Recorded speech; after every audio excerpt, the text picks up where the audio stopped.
Hello, everybody. Congratulations, first and foremost, and honored to be here. You know, I have some things I want to share with you, most importantly, to reiterate how important homeschooling is in America today. You know, I have the amazing opportunity to host 3 hours of radio every day to complain about how everything is. Business is booming right now, by the way.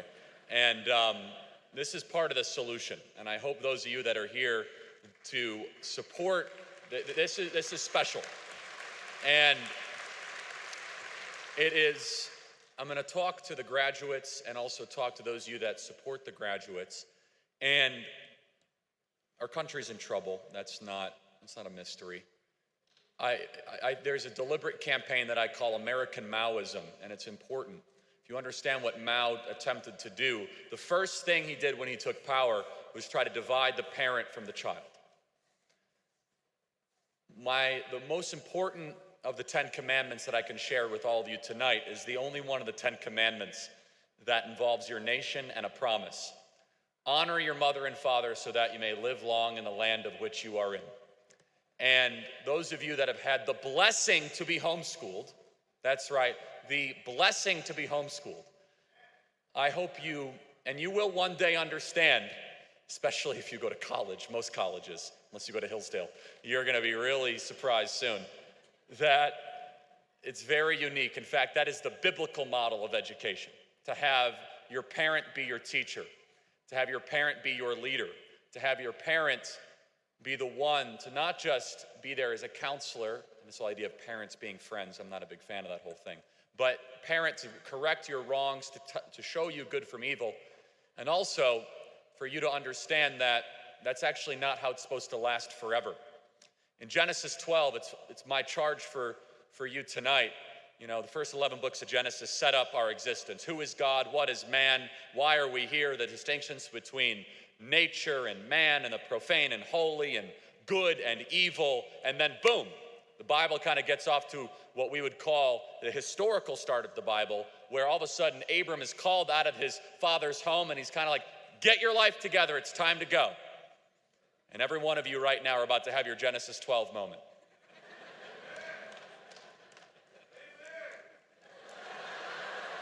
Now, every one of you are going to be like, what happens in 13 and 14 and 15 and 16? And the answer is tough stuff. Abram goes to Egypt and lies about who his wife is. Abram loses a close family member. Abram becomes Abraham and ends up beginning the covenant, because there's an adventure for those of you that are willing to embark on it. And what is it that our Old Testament loving friends, the Jewish people, they struggle with, but we as Christians don't? Abraham was a man of faith. You see, that where it says, I believe in Genesis 15 or 16, it says, but Abraham was driven by his faith in the Lord. Shows that he was chosen for a reason. You see, I love Genesis 12 because it's kind of this call out of comfort. And I'm not saying you are necessarily comfortable. I don't like the stereotypes behind homeschooling. I'm sure you guys, if you haven't heard it, you will. I'm telling you, that you're antisocial, you're all this. And it's just such nonsense. I can't stand the anti-homeschool slurs and slanders. Those are the people that have to actually answer for the garbage that they're facilitating in our culture. There's something good to having a child be in a structured environment of virtue and goodness until they are ready to go into a world to contest and be salt and light. It's important when we look at Genesis 12, as Abram is called out of his father's home, that life is going to be tough. You have to know that. A couple things I want to make sure that are reiterated. That for those of you that are going to college, if you believe that's the best decision for you, just be ready. Absent going to a great Christian school, and even if it's a Christian school, not all of them are that great, by the way. I wrote a whole book about it. You can read it, and if you disagree with it, have feedback. And you parents out there, I guarantee you I'm going to hit this and pinpoint it. There are some nerves tonight. There are some nerves of some parents that are looking at their son or daughter right here, wondering if they're about to play Russian roulette their kids' values because they're sending them to a college in the fall. And by the way, your nerves are warranted. because 95% of American colleges are designed to make sure your kid is separated from your values. That is not a conspiracy, it is a pattern, it is their mission statement. However, homeschool kids do much better than anybody else to endure those hostile environments. Homeschool kids are more ready to define and defend truth when they hear in a school that men give birth. If you laugh, you know that 92% of American colleges state that men give birth. Over 150 colleges have black-only graduations. It's happening, and you might say, well, I don't understand what's happening here. No. Education needs to lead forth, and that's not what's happening. There is no wisdom in most colleges. Why? Because there's no God in most colleges, and the fear of the Lord is the beginning of wisdom. I agree, Jesus. Now, I'm not here to totally bash college. You guys are making your opportunity, but I'm here to prepare you for what is coming next.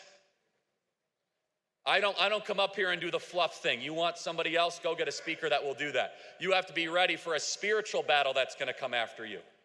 That means you have to stay disciplined with the spiritual practices of reading the word, understanding the truth, and the truth will set you free.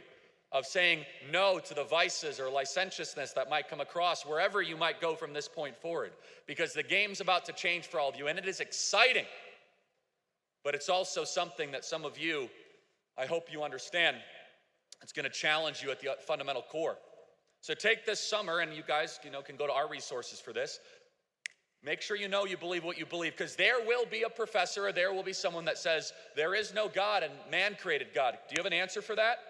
Are you able, and for those of you that are, in some of my favorite homeschool groups around here, I see the Jensen family around here somewhere, they have great response for all that. Be ready for what's going to come after you, because they're going to try to make you have a spirit or an attitude that I think is against how we as Christians need to be. They're going to try to make you ungrateful. Most people that enter college exit with a degree in ingratitude. A thankful nation is a happy nation and a joyous nation. But thankful to whom? Not thankful to nature, thankful to the Lord. Thankful to the Lord for his overwhelming grace. Honor your mother and father so that you may live long in the land of which you are in. That word honor literally means treat your parents heavily. In the Hebrew, the word curse is to treat lightly. Heavy, honor, curse, lightly. You are commanded by God to keep that bond strong with your parents. And I hope every single one of you graduates go to your parents tonight and say thank you. Because as now a father of a 9-month-old, it's hard enough to raise the child, let alone graduate them to be ready to go into this world. Your parents deserve a lot of thanks. It's not easy, and you are blessed beyond your imagination to be able to have had a parent that spends the time and the energy and the care to say, I love my son or daughter so much that I'm going to pour truth into them so that they will be ready to go out into the world.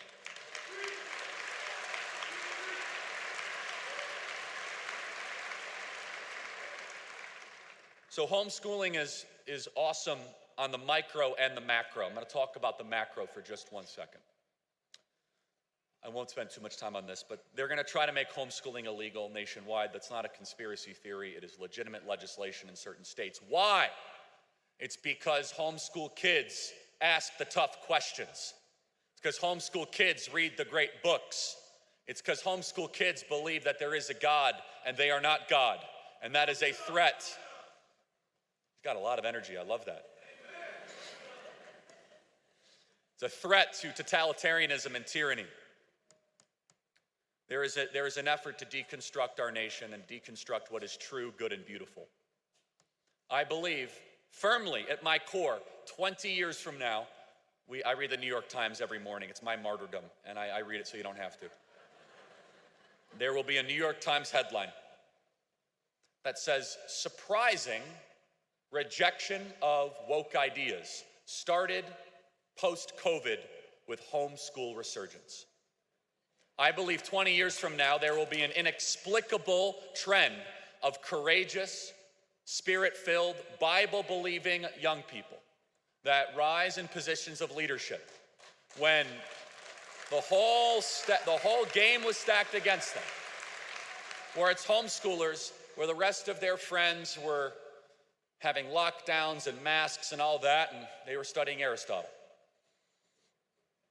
They were studying Proverbs, and they were asking the important questions. I think we can all agree our country has become overly fragile. Homeschoolers are tough.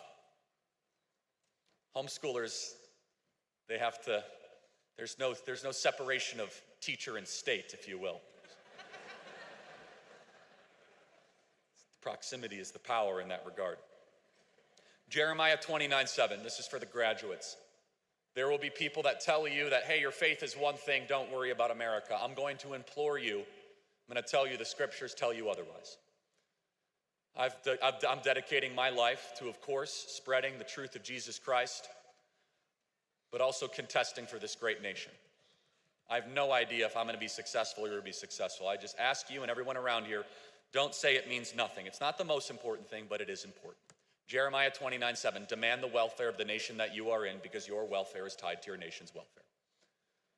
Pray for your nation, fast for your nation, pray for your leaders, and when you see tyranny or you see lies, do something about it. When someone in a classroom or a friend group comes up to you and says something that you know is not true, you must have, as Aristotle would say, the most important of all virtues, the virtues that all other virtues depend upon, courage. Courage is doing the right thing when you do not know how it's going to turn out. Courage is saying, you know what? When someone says something bad, you say, you know what? No, the Bible is true. It's inerrant. It's breathed from the heavens. Would you like to have a conversation about it? It's having the courage to say, you know what? I know you're trying to force me to use pronouns I don't want to use. I can obviously see you're a man. I'm not going to call you a woman. That shouldn't be controversial to say, by the way, because every one of you will try to be extorted and pressured to do something against it, something you know is true. Look, there is a lot that I could share with you about my advice and things. I know a lot of you are going to be, looking for graduation gifts. Please don't buy them at Target. That's one of my just piece of advice right now.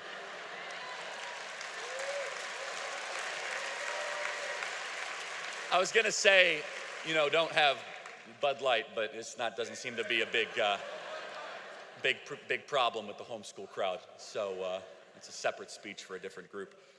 Look, I'll close with this. I have no idea how I'm doing on time. You guys are so blessed. For such a time as this, as in Esther, stay true to the spiritual disciplines, honor your parents daily and weekly. And now your Genesis 12 story starts. All that lead up, all that training, all that studying, and you are called to be salt and light. Salt and light for what? For truth, against lies. Psalm 97:10, if you love God, you must hate evil. It says clearly in the book of John, the truth will set you free. Salt and light, what do they have in common? They change the environments that they come in contact with. You are called right now to go places that don't think the way you do, that don't act the way you do, that won't always treat you the way that you believe you should be treated. But you're there to change them for goodness, to make the dark lighter, and to spread what you know to be true, what is true, and what will always be true. Homeschoolers, I truly believe, are this beautiful republic's last best hope. Be the truth in a dark world. I'm honored to be with you guys. Congratulations very much. Thank you so much.